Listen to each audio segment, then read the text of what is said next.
right, so today we are in full-on road trip mode in the 911. We're driving up to Seattle. And the reason that I'm driving up to Seattle is because I'm going to be attending the Dirtfish Rally School, which is something that's been on my bucket list for a while. So I'm super excited to be getting the chance to go do this. All right, so we're on our way to Dirtfish Rally School, day one. And it is raining like crazy out here. How you feel about that? It's gonna be fun times.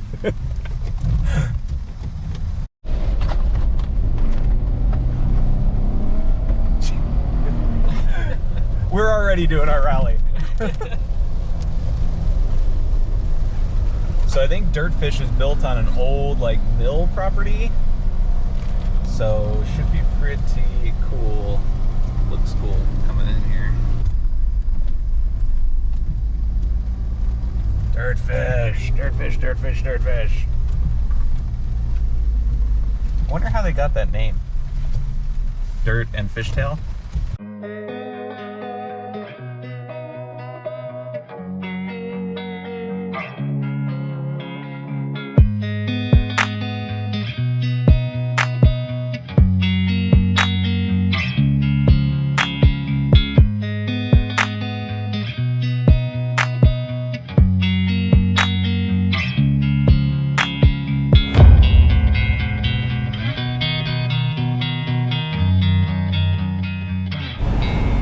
Alright, so here's where all the business takes place inside the Dirtfish rally car. Subaru BRZ. This is all you need to know. Pretty awesome.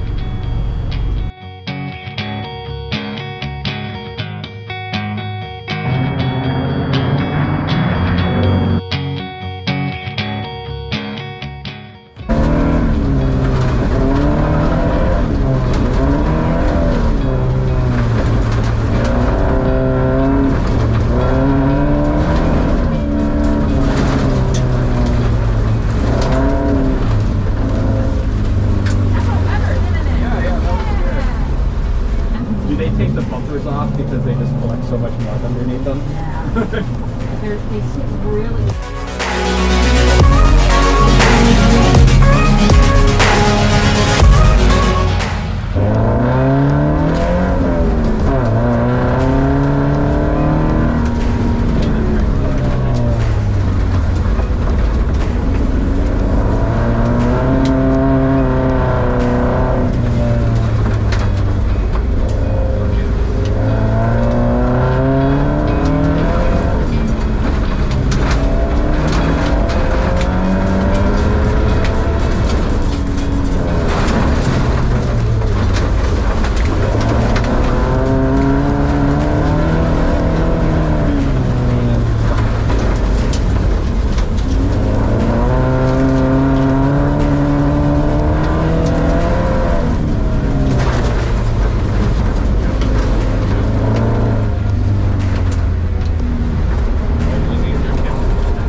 Alright, so I just finished day one of the Dirtfish Rally School and it was friggin' awesome. It rained the entire time, but I actually think that that made it better and taught us better car control. The Subaru BRZs were phenomenal. They are super well equipped with awesome rally suspension, rally wheels, rally tires. They are set up for exactly this type of thing. And it was muddy and wet and there were lakes out there that we were having to drive through. But the coolest thing and the biggest thing that I learned on the first day here is using the brake and the throttle not to slow down and go fast, but to actually steer the car. That was the number one thing that I learned, and we worked on a lot of drills throughout the day to really put that into practice. So first day in the books, and yeah, use the brakes, use the throttle to steer the car. And the instructors were phenomenal too.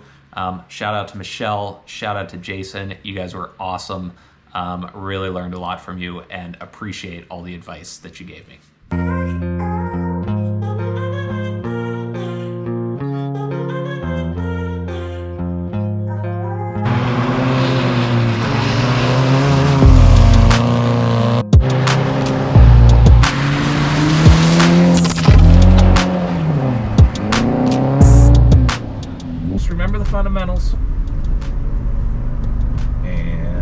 it.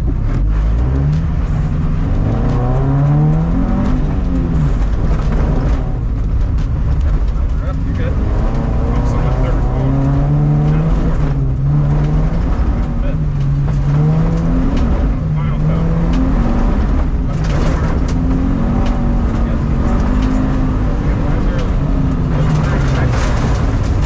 Down all the way through this corner. And keep looking. Steer with the pedals. There you go. There you go. Yep. Good. Look. Good, good, good. Nice. Don't ask too much. Good, good. Good, good. Stay with it, stay with it. Bring, reduce weight. Go, go, go, go, go, go, go.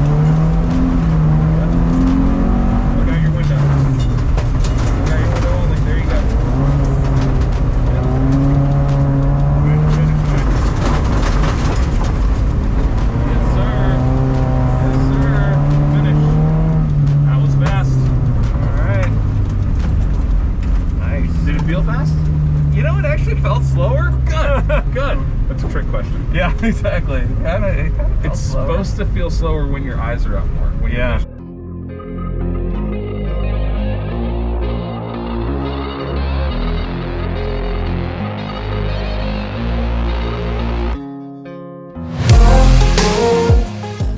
All right, so day 2 of Dirtfish was just as awesome as day 1. Today we learned about side-to-side weight transfer. Day 1 was more about front-to-back weight transfer in the car. And that sort of manifested itself in terms of the pendulum maneuver, which is also known as the Scandinavian flick.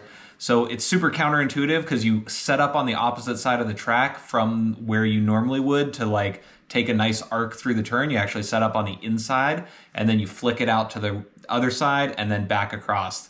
I think by the end of the day, started to get it down. But again, Dirtfish has been awesome. Shout out to Brad and Mitch. You guys were awesome. Really appreciated all the great coaching and the classroom experience. You guys made it super fun and entertaining. So thank you.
right, so just finished day 3 of the Dirtfish Rally School, and that was the final day of the school. So I'm a little bit sad that I'm not driving rally cars anymore. It was such an awesome experience. I would highly recommend it if you care about learning car control skills and just getting more comfortable with sliding a car around. Nothing beats the Dirtfish Rally School for teaching you how to do this. So quick recap of day 3. Day 3 was really focused on what they call the mill run, which is about a 3-mile loop all around the property there. They teach you the different tools on the first couple days so that you have them in your tool belt and can use them when the situation arises. And I think on the 3rd day, what I really took away from that was you have to read the conditions of the track and the car and the weather and just everything and use the right tool as appropriate. And so it doesn't mean you always do a pendulum turn or a Scandinavian flick, but you do that when you need to do that. And so kind of the name of the game on the 3rd day is really about like having those skills and improvising as you go around the track in order to get the car to do what you want it to do. So now that you know how to trail brake into a corner and get the nose to bite and really pivot around the apex of the corner, use that when you need to use it. So yeah, 3rd day was really awesome. Lots of seat time in the car, lots of getting sideways. 3rd day was the first day that I had some little half spins and stuff and was just getting a little bit too aggressive with the throttle and not reading the conditions right. As the day changed, the surface conditions and the level of grip really changed dramatically. And I think also as the day progressed, the speeds were picking up a little bit more. And it's interesting in rally because normally on a stage rally, you would never see the same corner again. But when you're in a school situation, you're going through the same courses over and over again. But the problem is you think about how you went through the corner, an hour ago or whatever, or the last time you went through it and what the conditions were like. The next time that you're going through it, it actually might be different. So you have to like completely wipe that out of your memory of how it was before and just deal with the situation in the moment and what the current conditions are. So you really have to not latch on to how fast you went through a corner before because the conditions might be completely different. Also, of course, I had some more great instructors on day 3. Shout out to Kip, shout out to Eric. Really appreciate all the advice and coaching that you gave me throughout the day. I feel like I grew and learned and, hopefully soaked up some of your wisdom that you imparted to me. The radio communication system that they use at Dirtfish is really good. They've got you jacked in on their helmets with speakers built in and stuff, so you can talk to your co-driver and get real-time feedback. And honestly, if I were out there by myself without a coach in the passenger seat, I would not be doing nearly as well as I was because they're calling out the corners, telling you what to expect, suggesting what techniques you should use. And that is super helpful just to have it in real time in your ear with them sitting right next to you. All in all, just such an awesome experience. One of the coaches joked that teaching rally in the United States is kind of like going to somewhere like France and trying to teach them how to drive NASCAR. So it is not super popular here, but I would highly encourage all of us as a car enthusiast community to make it more popular. And if you love cars, driving them at high speed through dirt and rain and snow and mud, that's a pretty cool way to appreciate nature, if you ask me. One of the things that I'm really curious about is how much of what I learned I'll be able to take to the racetrack and in my Lotus Elise. Certainly some of the skills, being able to control slides when I do get into a corner too hot, I think that'll come in really handy. But a lot of the other stuff around like really left foot braking and getting a car to pivot around an apex, I'm not sure how much of that part will actually translate, but there's definitely some car control skills that will be useful. And the number one thing in rally that is the same anytime you're driving a car, whether it's at a track day or even at an autocross or on the street, is vision, just looking super far ahead. And I would say it's even more important in rally because the conditions are changing so much and you have to have that situational awareness to be able to reach into your toolbox and use the right tool that you need to get around the corner. As one of the coaches said during the rally school, vision is like the cheat code for your video game of track days or rally driving. If you are looking up and looking as far ahead as you can on the track, you're not surprised, and it just makes the entire experience much smoother. All right, well, thanks for watching. I hope you enjoyed the video. If you have any questions about the Dirtfish Rally School, you can leave them down in the comments and I will certainly respond. And don't forget the old rally saying, when in doubt, go flat out.